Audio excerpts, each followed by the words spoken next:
واللہ ما طلعت شمس ولا غربت الا وانت فی قلبی. کہ جب اللہ تعالیٰ نے خواب میں ان کو بتلایا کہ بیٹے کو قربان کر دیجئے، تو انبیاء کرام کے خواب تو سچے ہوتے ہیں، اس لیے وہ اٹھے اور انہوں نے نیت کر لی. اہلیہ کو کہا کہ بچے کو بھی تیار کر دو، آج جانا ہے کسی بڑے کی ملاقات کے لیے. تو بیوی نے بھی بیٹے کو تیار کر دیا، چل پڑے. چلتے ہوئے چھری بھی لے لی. اب بیوی کے ذہن میں بھی یہ ہے کہ کسی بڑے سے ملاقات کرنی ہے، بچے کے ذہن میں بھی یہ ہے کہ کسی بڑے سے ملاقات کرنی ہے. حقیقت حال پوری پتہ نہیں کسی کو. جب چل پڑے تو پیچھے شیطان بیوی حاجرہ کے پاس آیا اور کہنے لگا تجھے پتہ ہے کیا ہونے والا ہے؟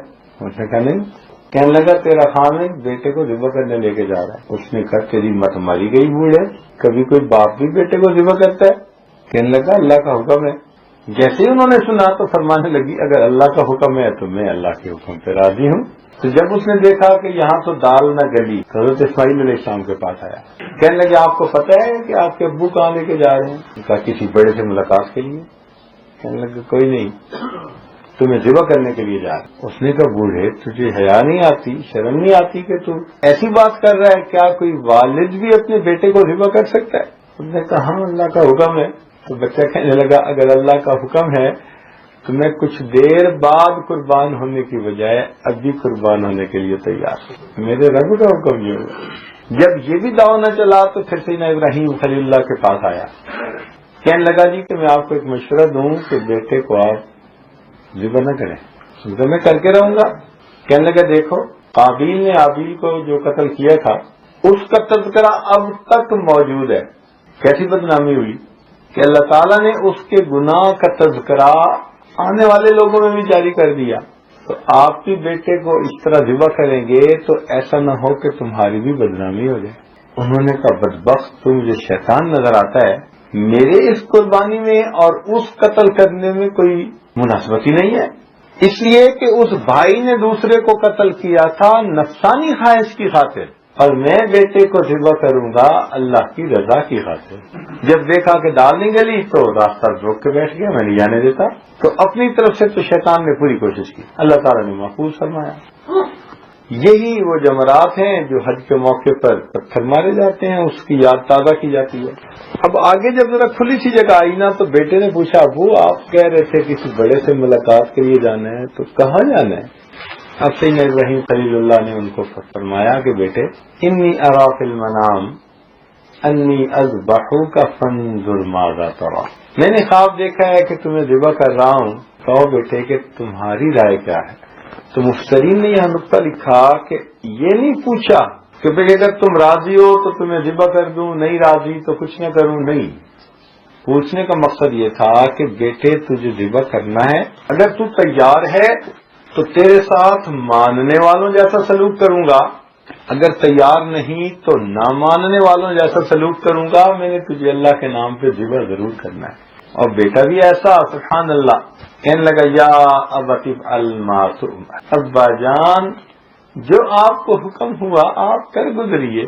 ستجدنی انشاءاللہ من الصابرین، آپ انشاءاللہ مجھے صبر کرنے والوں میں سے پائیں گے. سبحان اللہ، ایسے بیٹے اللہ ہر ایک کو عطا فرمائے. اب جب باپ نے بھی ٹھان لی، بیٹے نے بھی ہاں کر دی، فلما اسلما، جب دونوں نے یہ بات طے کر لی، دونوں متفق ہو گئے، دونوں تل گئے، باپ ذبح کرنے کے لیے اور بیٹا ذبح ہونے کے لیے. اللہ اکبر. فَتَلَّهُ الْجَبِينَ، حضرت ابراہیم علیہ السلام نے اپنے بیٹے کو جبین کے بل لٹا دیا. جبین کہتے ہیں یہ جو سائڈ ہوتی ہے نا پیشانی کے ساتھ، سیدھی جگہ کو جبہہ کہتے ہیں اور ان دونوں چیزوں کو جبینان کہتے ہیں. انہوں نے لٹا لیا جیسے بکرے کو ایک سائڈ پہ لٹا دیتے ہیں.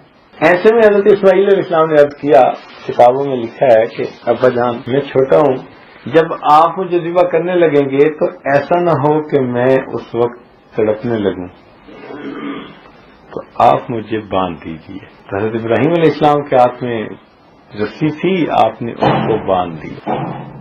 جب باندھ دیا تو اس وقت بچے نے ایک بات اور کی، کہنے لگا ابا جان میری خواہش ہے کہ جب آپ مجھے ذبح کر لیں تو میرے کپڑے لے جا کے میری والدہ کو دکھا ضرور دینا تاکہ میری امی کو پتہ چل جائے کہ میرا بیٹا اللہ کے نام پہ قربان آ گیا. اللہ